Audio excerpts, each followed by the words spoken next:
मोहित दरवाजे के ठीक बगल में रखी लाल रंग की नील कलम की कुर्सी पर बैठ गया और कमरे में चारों तरफ एक सरसरी नजर डाली। दरवाजे के ठीक सामने वाली दीवार पर एक खिड़की थी जो पीछे से उस गली में खुलती थी जिससे निकलती थी बहुत सी नालियां। कमरे की दीवारों का प्लास्टर जगह जगह से उखड़ रहा था जिसे छुपाने के लिए उस पर लगा दिए गए थे अश्लील पोस्टर। कमरे की छत से लटक रहा पंखा चिर चिर की आवाज़ के साथ हल्के हल्के घूम रहा था। बल्ब की हल्की पीली रोशनी में मोहित ने देखा कमरे की दाई दीवार से जुड़ा दीवार कमज़ोर पड़ा है जिस पर बिछी है लाल गुलाबों वाली सफ़ेद चादर। शबनम बिजली के बोर्ड के पास जाकर रुक गई और मोहित की तरफ देखते हुए पूछा, साहब बत्ती जलने दें या अंधेरे में करेंगे? शबनम जी, मेरा नाम मोहित है, हो सके तो मुझे मेरे नाम से ही पुकारिए। और अंधेरा उजाला क्या है?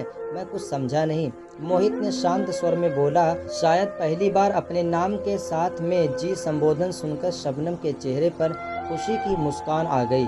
मोहित बाबू, मतलब ये है कि कुछ लोग रोशनी जलाकर करना पसंद करते हैं। रोशनी के चलते उनके चेहरे में आईने की तरह मेरा चेहरा नुमायां हो जाते हैं, और दूसरे वो जो रोशनी बुझाकर करना पसंद करते हैं ताकि मेरे चेहरे के आईने में उनका चेहरा नुमायां ना हो, परछाई ना दिखे, अक्स ना बने।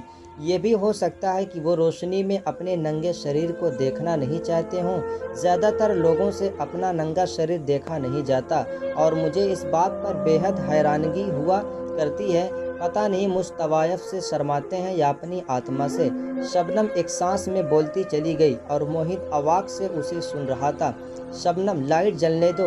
और हाँ, मुझे करना कुछ नहीं है, मुझे बस आपके साथ कुछ वक्त गुजारना है, आपकी ज़िंदगी को समझना है। मोहित ने आहिस्ता आहिस्ता से अपनी बात बोली।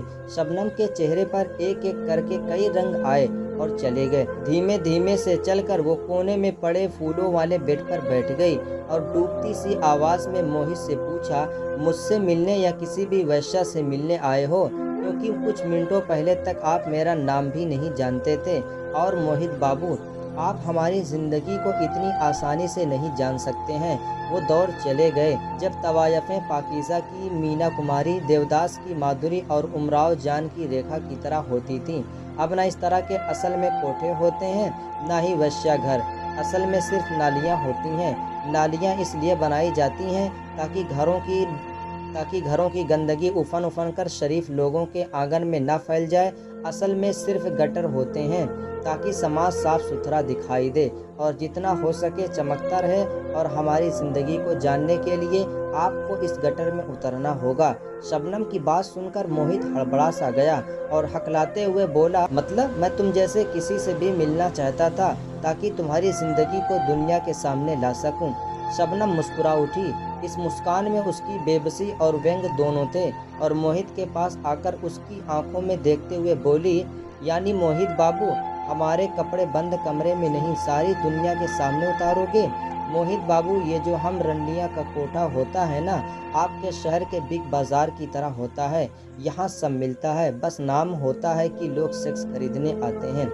मोहित शबनम को उसी तरह देख रहा था जैसे क्लास में दाखिल हुआ बच्चा अपने टीचर को देखता है। बिग बाज़ार और तुम्हारा कोठा, मैं कुछ समझा नहीं। अब मोहित की आवाज़ में कौतूहल था। जी हाँ, शबनम पलंग पर अधलेटी होते हुए बोलना शुरू किया, जैसे आप खरीदने आए हैं अपने लिए कहानी, जैसे हनुमान मंदिर के पुजारी का लड़का खरीदने आता है नवरात्र से लेकर हर उस व्रत की रात जो उसकी बीवी ने रखा होता है सुहाग की सलामती के लिए, जैसे इलाके का थानेदार खरीदने आता है अपनी बेची हुई ईमानदारी, जैसे सुल्तान खरीदने आता है उन महीनों की रातें जब उसकी बीवी अपनी कोख में पाल रही होती है उसकी एक और संतान, जैसे आते हैं नए नए लड़के शादी से पहले ये गारंटी खरीदने के लिए कि वो बन गए हैं पूरे मर्द, जैसे आते हैं खुद को नवाब का वंशज बताने वाले वो मियाँ जो 80 का पाला छू रहे हैं। ये तसल्ली खरीदने की उनकी आग अभी राख में तब्दील नहीं हुई है, जैसे बैंक वाले मैनेजर साहब आते महीने के वो 4-5 दिन खरीदने जब उसकी बीवी उसका साथ नहीं दे सकती, जैसे पूरे दिन ऑटो चलाने वाले और पुलिस की गालियां खाने के बाद एक क्वार्टर देसी शराब के साथ आता है। कभी कभी मुझे लगता है मैं कितनी ताकतवर हूँ न जाने हम तवायफों की वजह से कितने घर और कितनी महिलाओं का विश्वास टूटने से बच जाता है। मोहित ने एक बार सर से पांव तक शबनम को देखा और मन ही मन सोचने लगा, क्या उम्र होगी इस लड़की की, 20 या 21 साल। जब सामान्य लड़कियां सपना देख रही होती हैं अपने आने वाले कल के वैवाहिक जीवन या करियर के लिए, उस समय शबनम सीख रही होती जिंदगी के सबक। मोहित को सोचता देखकर शबनम फिर बोल उठी, क्या सोच रहे हैं मोहित बाबू, किसी तवायफ की बातों के बारे में नहीं सोचते हैं।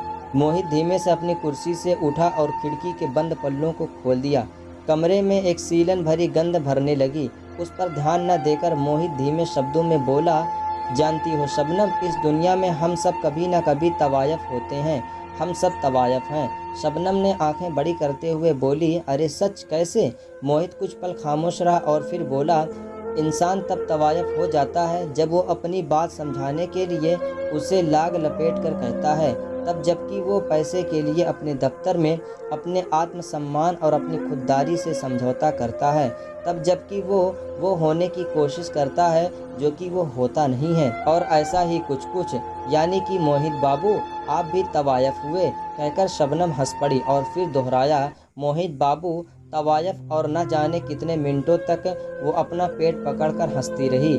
मोहित ने देखा ये मासूम हंसी जिसने अपने आंगोश में कमरे की सारी सीलन और घुटन को ढांप लिया है। कुछ सामान्य होने पर मोहित ने शबनम से पूछा, जो लोग यहाँ आते हैं वो तुम्हारे बारे में नहीं जानना चाहते?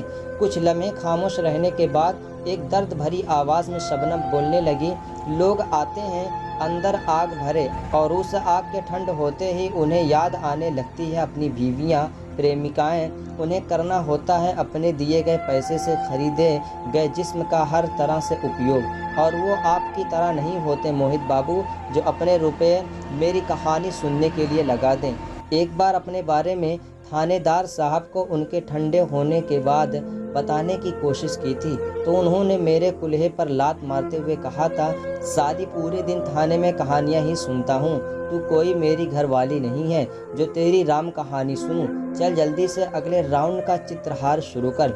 मोहित बिना कुछ बोले सिर्फ फटी आंखों से शबनम को देखता रहा और शबनम बोलती रही। एक और बात बताने की कोशिश की थी गुरप्रीत सरदार को तो उसने जलती हुई सिगरेट मेरी छाती में छुआ दिया था और हंस रहा था, मेरी छाती पर निशान पड़ गया था। मोहित हैरान था, कैसे कोई किसी को सिगरेट से जला सकता है? तुम मुझे अपनी कहानी सुनाओगी? मोहित ने शबनम से पूछा। कहानी जैसा कुछ नहीं है मोहित बाबू। तभी दरवाजे पर दस्तक हुई और लल्लन खां की आवाज़ आई, साहब 1 घंटा हो गया है, फिर आऊँगा। कहकर मोहित कमरे से निकल गया। बहुत कुछ था जो शबनम की ज़िंदगी में आज पहली बार हुआ था और दुनिया के बहुत से रंग आज पहली बार मोहित ने देखे थे। कुछ था जो टूट गया था, कुछ था जो जुड़ गया था। दोस्तों, यह है पार्ट 2। पार्ट 3 देखने के लिए चैनल को सब्सक्राइब कीजिएगा और अपना कीमती वक्त देने के लिए आपका धन्यवाद।